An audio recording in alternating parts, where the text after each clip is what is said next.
My name is Natalie Mercer, and I'm 35 years old. There are people who like to pretend love changed them into softer, more flexible versions of themselves. I have never been one of those people. My life runs on a structure so simple it could be engraved into concrete. At the top are my children. Everything else waits its turn. My son, Evan, is 8. My daughter, Sophie, is 6. They are loud in the way healthy children are loud.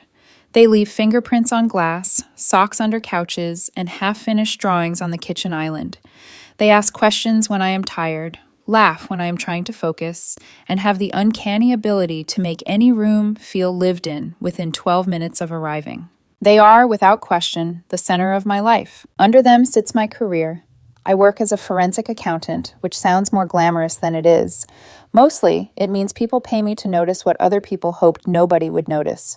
Missing money, altered statements, creative bookkeeping, fraud dressed up in a nice suit. I spend my days looking at numbers until they stop behaving like numbers and start behaving like confessions. Below that is my house, a white colonial on a quiet street that I spent 5 years restoring one contractor argument, one hardware store receipt, and one midnight panic spiral at a time. Crown molding, built-ins, window seats, hardwood floors. I refinished myself during a season of my life when rage was more useful than therapy. Every room in that house cost me something. Time, money, sleep, skin on my knuckles. And somewhere under all of that, below my children, below my work, below the house that held my life together, was Derek. Derek was 30. He called himself a brand strategist, which in practice seemed to involve ring lights, sleek coffee shops, mood boards, sponsored posts, and a level of self-regard that only looked charming if you were not studying it too closely. When we first met, I mistook polish for stability. He was attractive in the way men often are when they know exactly how to hold eye contact and exactly when to laugh. He said the right things early. He told me he admired that I was established. He said he found it refreshing that I was not chaotic, not needy, not looking to be rescued.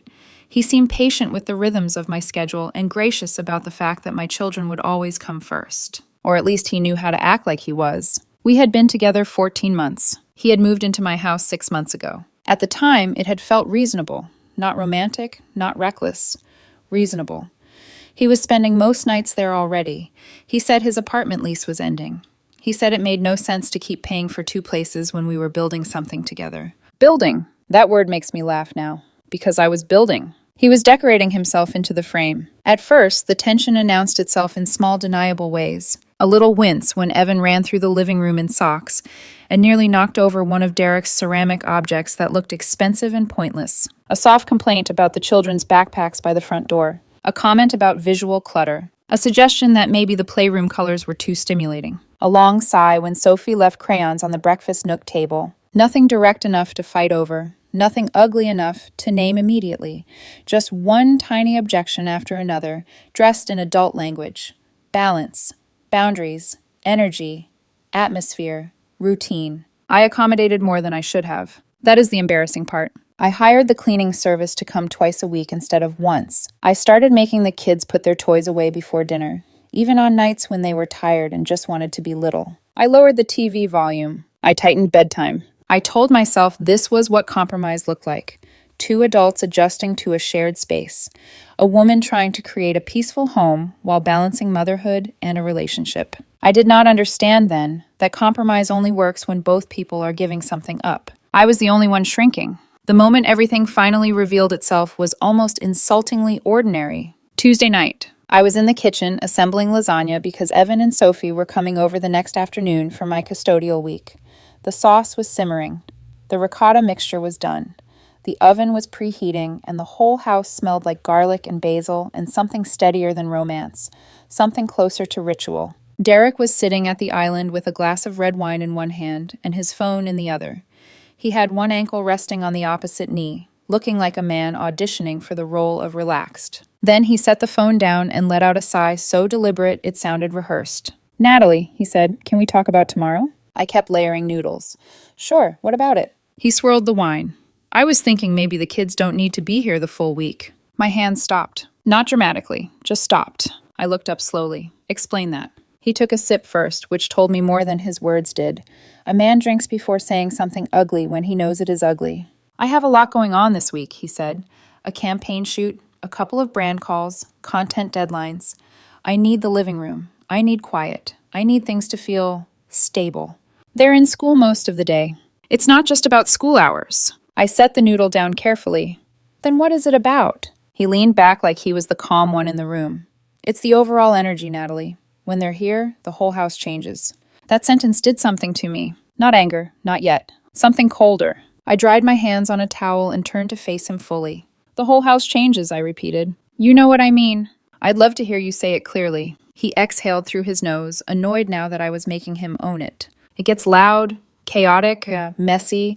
There are toys everywhere, constant interruptions, noise, dishes, kid stuff all over the counters. I'm just saying, if we're serious about our future, maybe it's time to create a better balance. I stared at him, and because he mistook silence for permission, he kept going. Maybe they come every other weekend instead, he said, or your ex-husband keeps them more during the school week. He's their dad too, right? It doesn't all have to fall on you. The kitchen went very still. The sauce bubbled softly behind me. The oven clicked as it heated. Somewhere outside, a car passed on the street.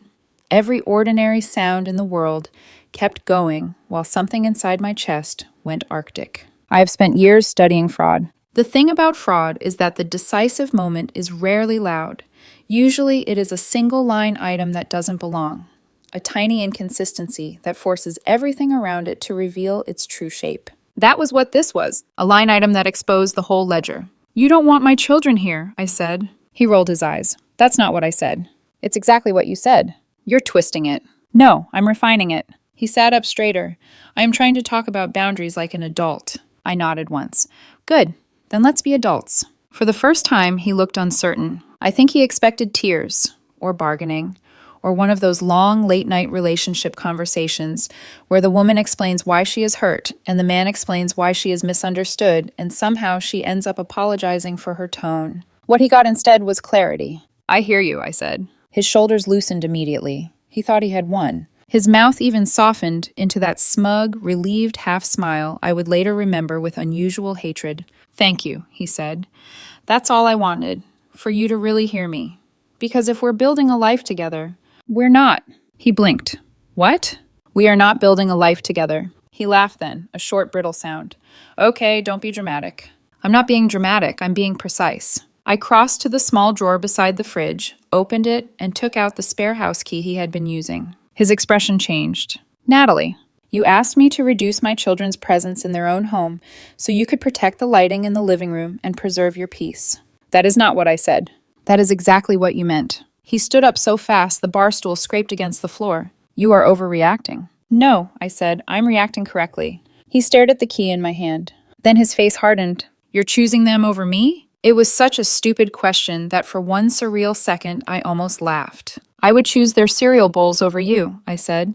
I would choose their wet sneakers by the door over you. I would choose every crayon mark and every sticky fingerprint and every off-key cartoon song over you. His jaw tightened. Wow. You should pack a bag tonight. That was when the performance dropped. Not completely. Men like Derek never stop performing entirely. But the charming, patient mask split enough for me to see the contempt underneath. I live here, he said. You cannot just throw me out because you got emotional. My emotions have nothing to do with it. I have rights. You moved into my house 6 months ago. You do not pay the mortgage. You do not pay consistent bills. You buy artisanal olive oil and call that contribution. His nostrils flared. I have mail coming here. My things are here. That matters. It matters enough that I'll handle this properly, I said. But the relationship is over now. He folded his arms. I'm not leaving tonight. I studied him for a moment. How ugly are you planning to make this? That made him smile, but not kindly. Depends how ugly you make it first. There it was. Not heartbreak, not even shock. Strategy. That bothered me more than the original request. Because a decent man, blindsided by a breakup, reaches for confusion first. An indecent one reaches for leverage. I should have noticed sooner, I said quietly. Notice what? That you don't actually love people. You assess them. His face darkened. You think you're so much better than everyone. No, I said. Just better than this. For a second, I saw something dangerous move behind his eyes. Not violence exactly, but the kind of vindictive calculation that makes ordinary life rot from the inside. You can't just decide I'm the villain because I asked for boundaries. You made my children sound like intruders. They disrupt everything. The sentence slipped out before he could stop it, and once it was in the room, neither of us pretended anymore. I nodded slowly. Thank you, I said. For what? For saying the quiet part out loud. I turned off the burner beneath the sauce. I slid the half-made lasagna into the refrigerator, still unbaked, covered it with foil, and grabbed my purse from the hook by the mudroom. Where are you going? He demanded. To dinner. With who? Just me, he scoffed. So you get to storm out now? I looked at him over my shoulder. No.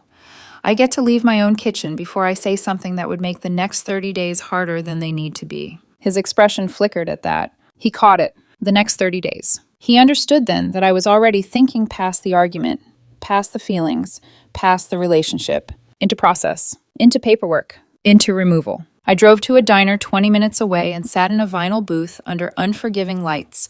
I ordered a burger I barely tasted and wrote notes in the app I usually used for audit observations. Dates, statements, threat indicators, occupancy timeline, utilities, witness exposure, camera coverage, notice procedure. By the time I paid the check, I was calm. Not healed, calm. There is a difference. When I came home, the guest room door was shut. I could hear drawers opening and closing inside.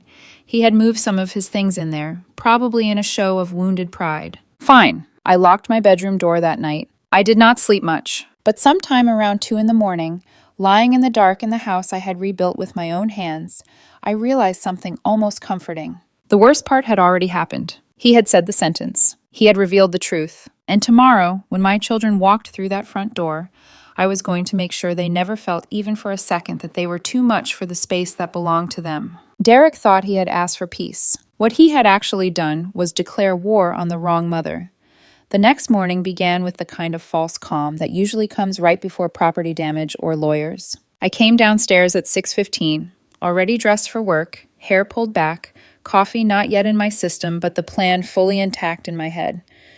Derek was in the kitchen wearing gray joggers, and the expression of a man who had decided to behave as though the previous night had been a minor misunderstanding brought on by my female instability. He was using my blender. My berries, my protein powder, my counter space. He glanced over his shoulder as if nothing had happened. Morning, he said smoothly. I figured after we both cooled off, we could talk like adults. I walked to the cabinet, took out a mug, and started the coffee maker. There's nothing left to talk about, I said. He gave a soft, incredulous laugh. Natalie, come on. I turned and looked at him fully. He must have seen something in my face then, because his own expression shifted. Not much. Just enough to show that he finally understood I had not woken up regretful. You were served this morning, I said. His brow furrowed. Served? There's a written notice taped to the guest room door. I took a time-stamped photo of it at 6 a.m. You need to vacate the property within the legal period. For a second, he just stared at me. Then he set the blender bottle down too hard. You cannot be serious. I'm very serious. You wrote me a notice to leave your house because I said I needed peace? No, I said. I wrote you a notice because you told me my children should have less access to their home to make your life more comfortable, and then you made it very clear you intended to make this difficult. His mouth flattened. You are unbelievable. I'm organized. He took 2 steps toward me. You think because this house is in your name, you can treat me like some disposable guest? I let that sit between us for a second. Then I said, that depends. Are you trying to be my partner or my legal problem? His eyes flashed. I picked up my mug, took a sip of coffee, and continued in the same even tone. Since you're choosing to stay through notice, let's be clear about the arrangement. You have access to the guest room, the hall bathroom, and shared common areas. You do not have unrestricted access to my private bedroom, my office, or my personal property. You are insane. Maybe, I said, but I'm also documenting. That landed. Men like Derek were not afraid of emotion. They were good at maneuvering around emotion. What unsettled them was evidence. He scoffed and reached for the blender again. I stepped forward, unplugged it from the wall, and lifted it off the counter. What the hell are you doing? This is mine. You're really going to do this over a blender? I'm really going to do this over my children. He stared at me, jaw clenched, while I carried the blender into the pantry and set it on the top shelf behind the paper towels. When I came back out, he was standing in the middle of the kitchen with his arms crossed, trying to recover authority by sheer posture. You're being petty, he said. No, I replied. I'm being specific. Then I picked up the small wireless router from the side table, unplugged it, and slipped it into my work tote. He blinked. Natalie, the internet account is in my name. You cannot take the Wi-Fi. I just did. I have meetings today. You can use your phone. My data isn't unlimited. That sounds inconvenient. His face went red in a way I hadn't seen before, not from sadness, but from offense. The offense of a man discovering that his comfort had never actually been a right. You are trying to punish me. No, I said. I'm declining to subsidize you. I left for work 5 minutes later with the router in my bag and my pulse steady. At 11:30, he sent a text. This is psychotic. At 11:33, you're humiliating yourself. At noon, you don't get to erase me because you had a mommy tantrum. I took screenshots, forwarded them to the folder I had already labeled with the date, and kept working. By 2:50, I was in the elementary school pickup line. When Sophie came bounding toward my car with her backpack bouncing against her shoulders, something in my chest unclenched for the first time since the kitchen conversation. Evan got in on the other side, already talking about a math game he had beaten and a kid in class who thought sharks were mammals. Is Derek home? Sophie asked as I pulled out of the lot. He's packing some things, I said. Is he moving? Evan asked. Yes. Neither of them looked especially upset. That told me more than I wanted to know. Children always know more than adults think they do. They may not understand the language, but they understand the weather. And apparently, the emotional weather in my house had been bad enough that neither of them seemed surprised by the forecast. When we got home, the house was quiet in the stiff, listening way houses get when another adult is inside and angry. Sophie dropped her shoes by the bench. Evan threw his backpack onto the mudroom hook with the carelessness of a child who has never had to perform gratitude for occupying space. I loved him for that. Snack first, I said. Can we have popcorn too? Sophie asked. It's 4 p.m. So? I smiled despite myself. Yes, fine. We made popcorn. We opened apple slices. Evan put on Mario Kart. Sophie curled into the couch with a blanket she never actually used as a blanket, only as a nest. Within 10 minutes, the house had transformed. Noise, laughter, the click of controllers, popcorn on the rug, questions from the kitchen, a missing sock, a complaint about unfair red shells. It was imperfect and alive. It felt like oxygen returning to a room. Then the guest room door opened. Derek stepped out already irritated, as though he had been personally wronged by Joy. He stood in the hallway in a fitted black shirt and that controlled expression he used when he wanted to seem reasonable for an audience. Can you keep it down? He said. The room went still. Not because the kids had done anything wrong, because they recognized adult disapproval. That instant, the look on Sophie's face, small, confused, withdrawing into herself, made something harden in me so completely I knew there was no universe in which I would ever regret ending this. I stood. They're playing, I said. I have a call in 10 minutes. Then take it in your room. They're screaming. We both know that's not true. Derek exhaled sharply and looked directly at the children. I'm asking for 1 hour of basic respect. That was enough. I moved between him and the couch, not dramatically, not touching him, just placing my body where it needed to be. Do not address them like that, I said quietly. His eyes snapped to mine. Excuse me? You heard me. They're in the common area. They are in their home. He laughed once, bitter and disbelieving. Everything is always so loaded with you. Only when it matters. He looked past me toward the kids again. I shifted slightly, blocking the line. If you have a complaint, I said, you can bring it to me. You do not get to make my children feel like guests here. For a second, I thought he was going to push harder. I could see the impulse on his face, the urge to prove himself, reclaim dominance, say something memorable and cruel. Then he must have realized how it would look, not just to me, but to them. So he smiled instead, a terrible, thin smile. Unbelievable, he muttered, and went back to the guest room, shutting the door harder than necessary. The Mario Kart music started again a few seconds later, but the spell had been broken. Sophie looked up at me. Did we do something wrong?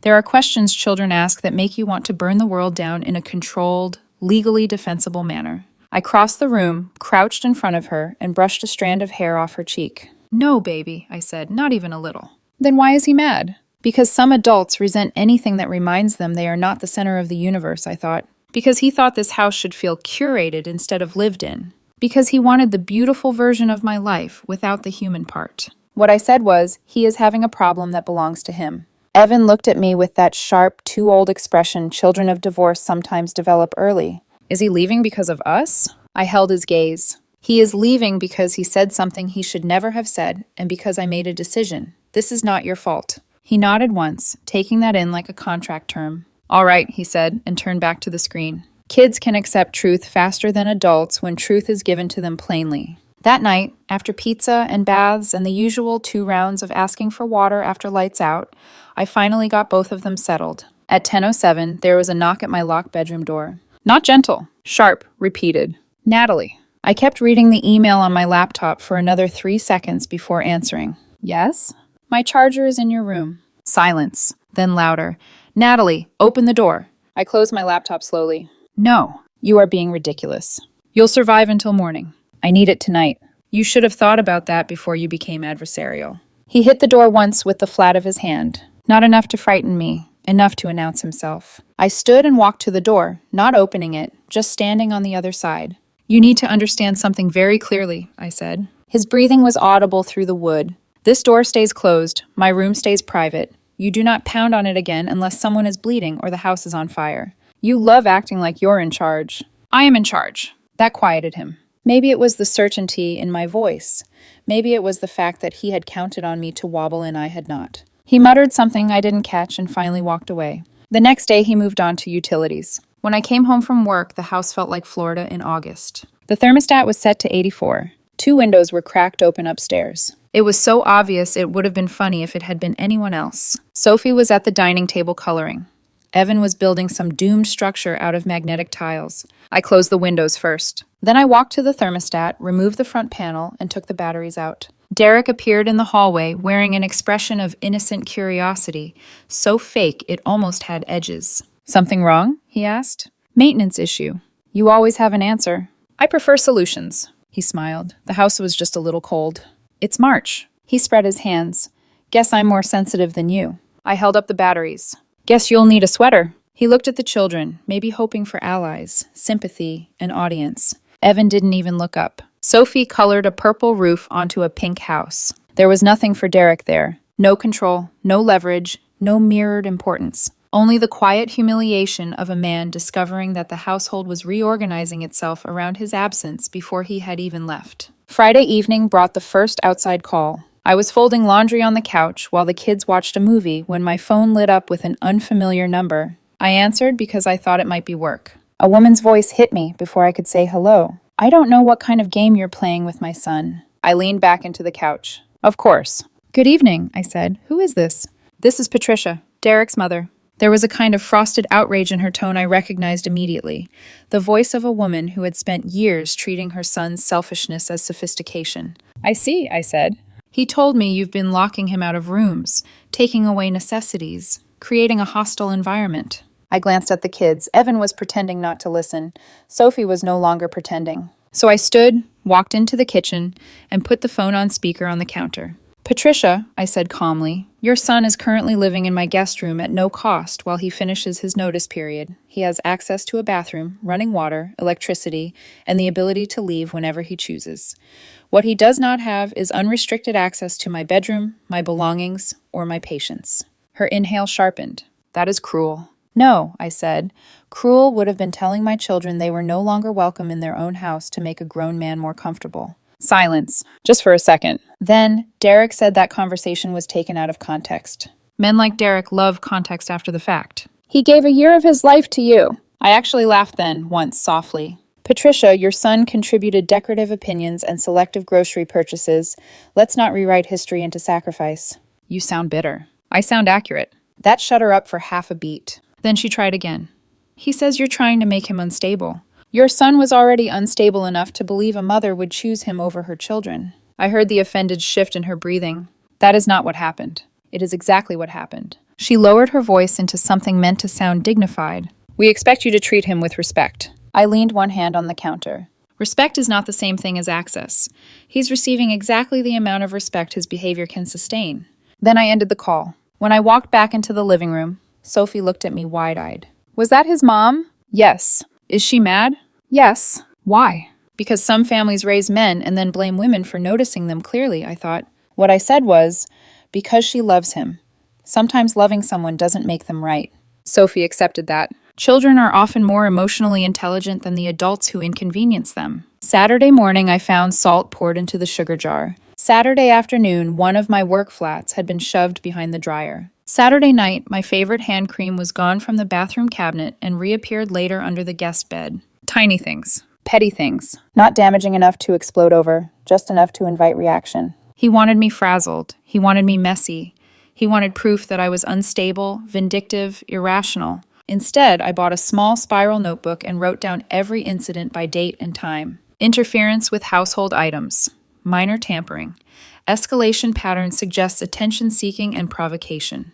The language made me feel better. Not because I was detached from it, because naming behavior properly is one way to keep it from swallowing the room. By Sunday night, the house had settled into a strange rhythm. The children played, laughed, asked for snacks, built blanket forts, left cups in places cups should never be. Derek lurked. He came out when he thought he could produce inconvenience, then retreated when it failed to generate surrender. He had expected guilt to be my weak point. He had chosen the wrong woman. Because guilt works on mothers only when their children are the ones paying the price. And every time I looked at Evan and Sophie stretching comfortably across the living room rug, existing without apology in the house I had fought for, I felt the same cold certainty return. This was not cruelty. This was correction. Derek still believed he was waiting me out. He thought discomfort would force compromise. What he did not understand was that I had already crossed the emotional bridge he needed me stranded on. I was no longer deciding whether to keep him. I was simply managing the timeline until the house was mine again, in every way that mattered.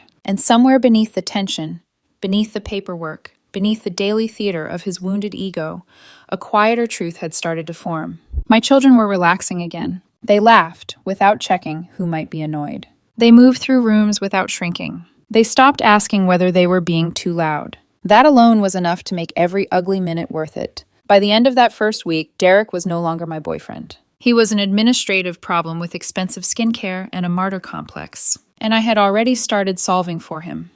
By the second week, Derek stopped trying to win inside the house. That was how I knew he had shifted tactics. People like him don't accept loss. They reframe the battlefield. Inside the walls, he had no leverage, no authority, no audience that mattered. The children ignored him. I refused to engage emotionally.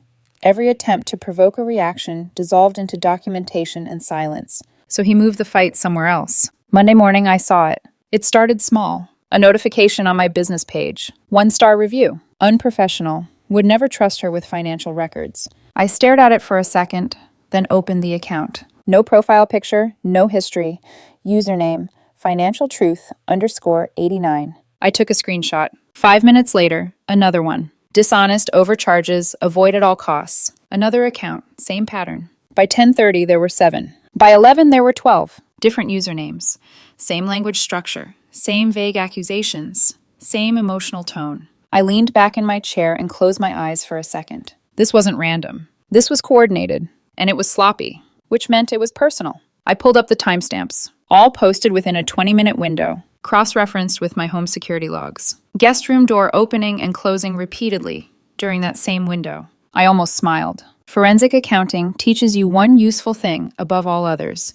People who lie in volume forget to vary their rhythm. By noon, I had screenshots, timestamps, account patterns, and a working theory. By 12:10, I was no longer angry. I was focused. When I got home that evening, Derek was in the guest room with the door half closed, laptop glow lighting his face.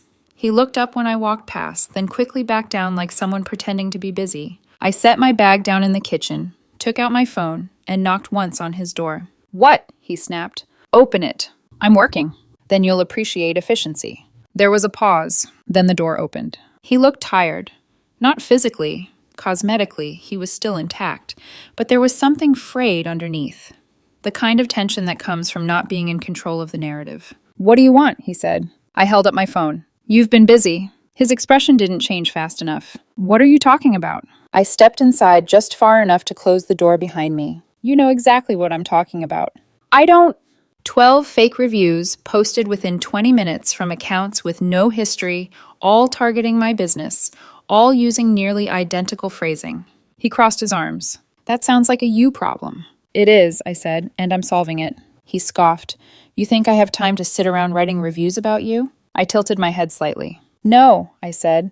I think you have time to sit around trying to hurt me because you're losing. His jaw tightened. You're paranoid.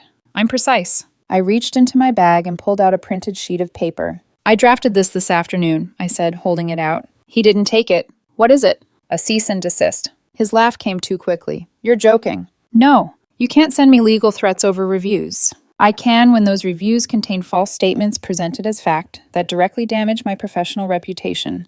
It's free speech. It's defamation. That word landed. I watched it register. He tried to recover immediately. You'd have to prove it was me. I can. His eyes flickered. Not long, just enough. I don't know what kind of fantasy you're building in your head.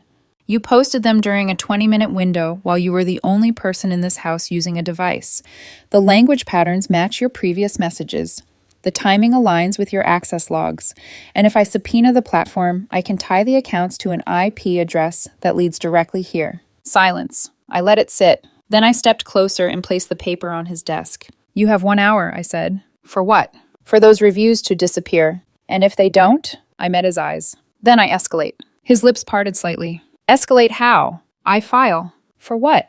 For everything you just handed me. The room felt smaller suddenly. He looked at the paper, then back at me. You're bluffing. I never bluff. He searched my face, looking for softness, doubt, a crack. He didn't find one, because there wasn't one. Do you have $10,000? I asked calmly. His expression faltered, because that's roughly where this starts once it becomes a formal claim.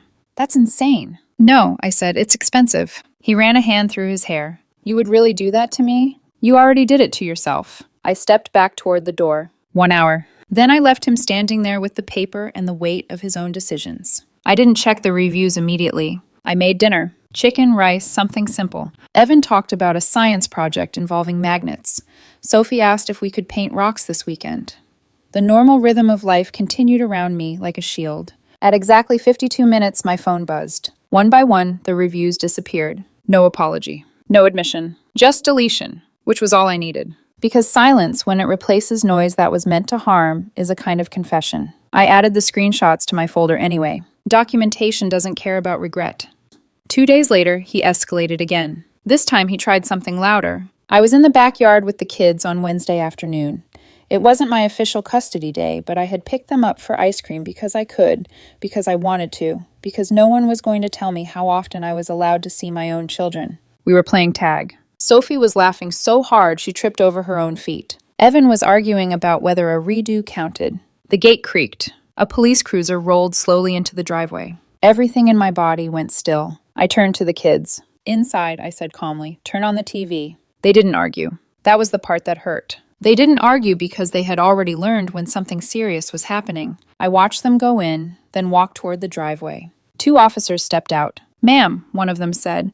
We received a call about a domestic situation. Of course he had. I nodded once. I can explain. Go ahead. My ex-boyfriend is currently residing in my home under a notice to vacate. He is free to leave at any time. There is no physical restriction, no denial of utilities, no threat of harm.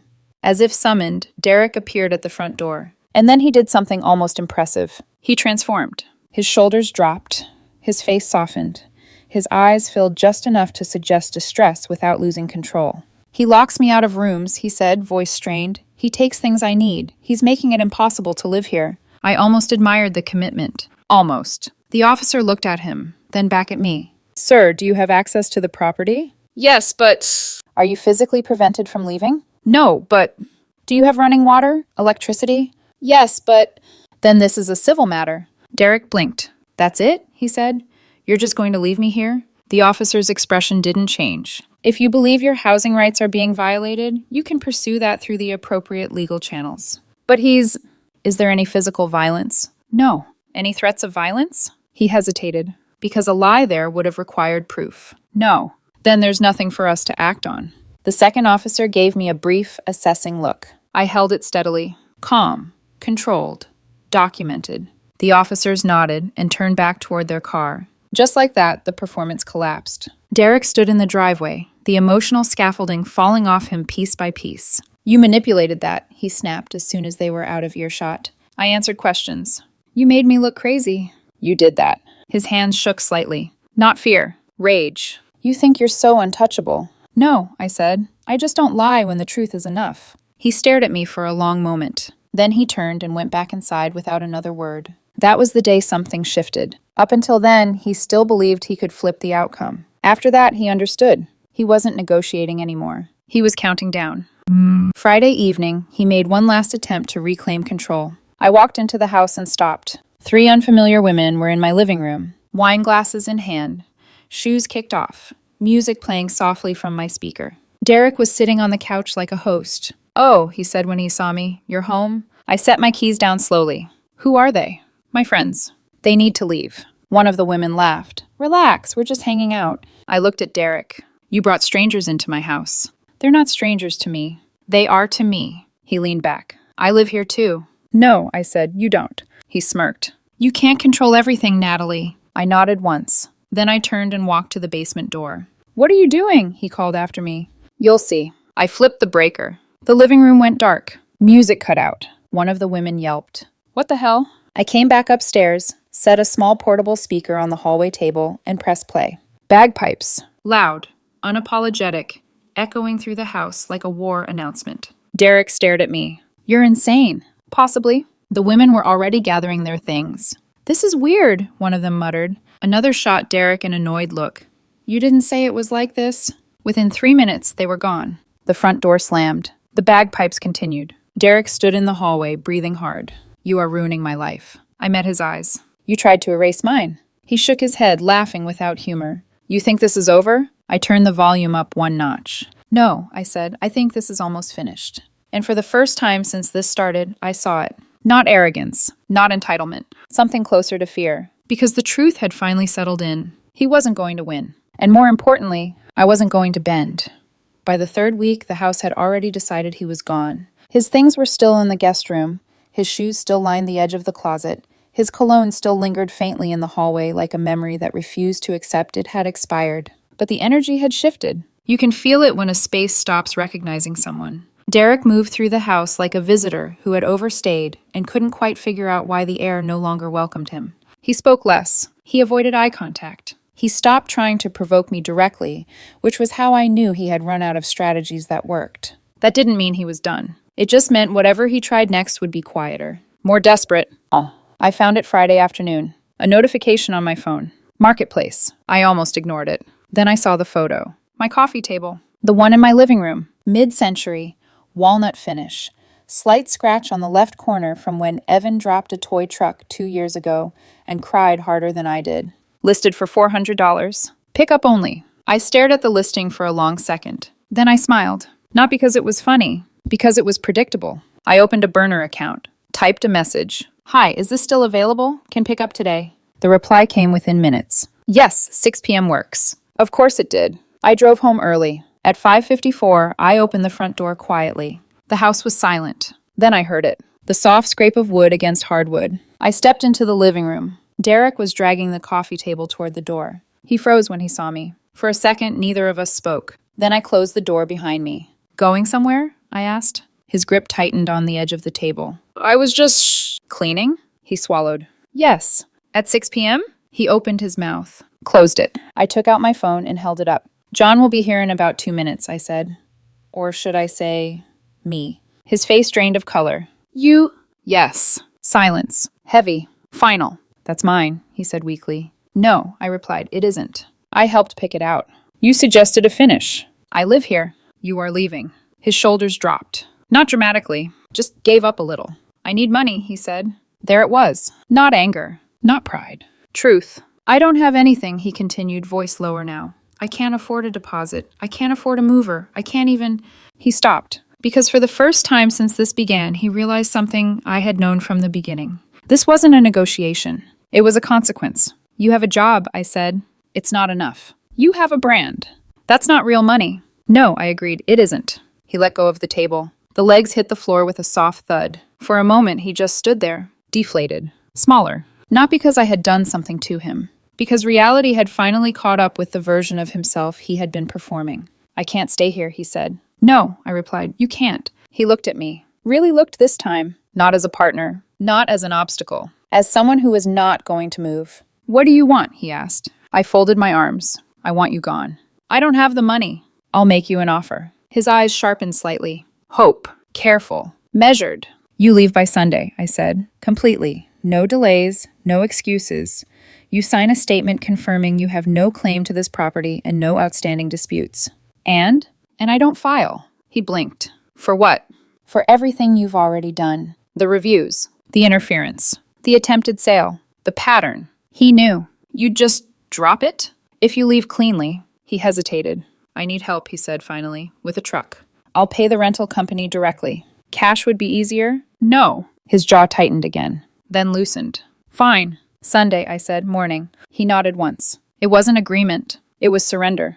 Sunday arrived gray and quiet. I was up early, coffee in hand, documents printed, camera charged. By 8:30, the truck was in the driveway. Not paid to him. Paid to the company. Controlled. Trackable. Final. Derek didn't have friends to help. That told its own story. No one came. Not the women from the living room. Not co-workers. Not even his mother. So he moved alone, box by box, trip by trip, sweat soaking through the back of his shirt by 10, breathing heavier by 11, silent by noon. I sat on the front porch the entire time, not to supervise him, to protect what was mine. Every item that left the house passed through my line of sight. At one point, he came out holding a framed print from the hallway. I didn't raise my voice. That stays. I bought the frame. For my art. He hesitated. Then, with visible irritation, popped the back off, removed the print, and carried the empty frame to the truck. It took him 6 hours. By 2:30, the guest room was empty. By 3, the closet was bare. By 3:15, he stood in the foyer with one last box in his hands. He looked around the house slowly, like he was trying to memorize it, or convince himself it had once been his. You're going to miss me, he said. It wasn't confident. It wasn't even convincing. It was habit. I shook my head once. No, I said. This place is going to feel empty. I glanced toward the living room. Crumbs on the rug. Blankets half folded. A plastic dinosaur on the windowsill. No, I said again. It won't. He let out a breath. Set the key on the entry table. For a second, I thought he might say something real. An apology. A realization. Something human. Instead, he said, good luck. I nodded. You too. He walked out. The truck engine struggled, then roared to life. He backed out too fast, nearly clipping the mailbox. Then he was gone. Just like that. No music. No argument. No final scene. Just absence.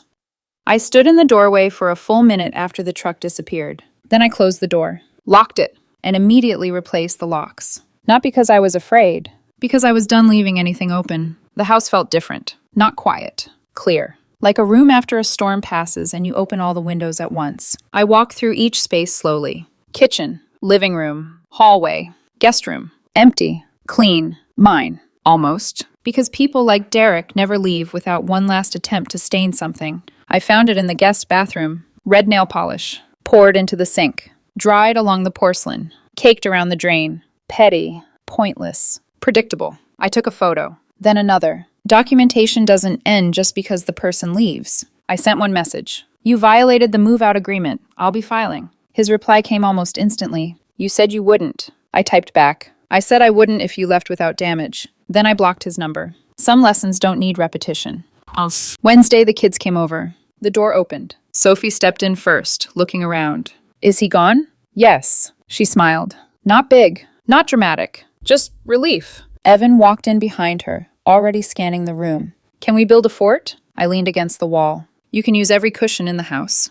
That was all he needed. Within minutes, the living room disappeared. Couch cushions stacked into unstable architecture. Blankets draped over chairs. Pillows everywhere. It was chaotic. Messy. Perfect. Sophie crawled inside and patted the space next to her. Mom, come in. I hesitated for exactly 1 second. Then I stepped inside the fort. Sat down on the rug. Crossed my legs. Evan handed me a slice of pizza like it was a ceremonial offering. This is awesome, he said. It is, I agreed. Sophie leaned against my arm. It feels cozy. I looked around. At the uneven walls, the crumbs, the noise, the life. For the first time in months, there was no tension in my chest. No careful monitoring of volume. No awareness of someone else's irritation. No calculation. Just presence. Derek had wanted a sanctuary. Clean lines. Silence. Control. What he never understood was that a real sanctuary isn't quiet. It's safe. And safety doesn't look like perfection. It looks like this. A messy living room. 2 children laughing. And a woman who finally stopped negotiating with anything that asked her to shrink her world to make someone else more comfortable. The house wasn't curated anymore. It was alive. And this time, the foundation held.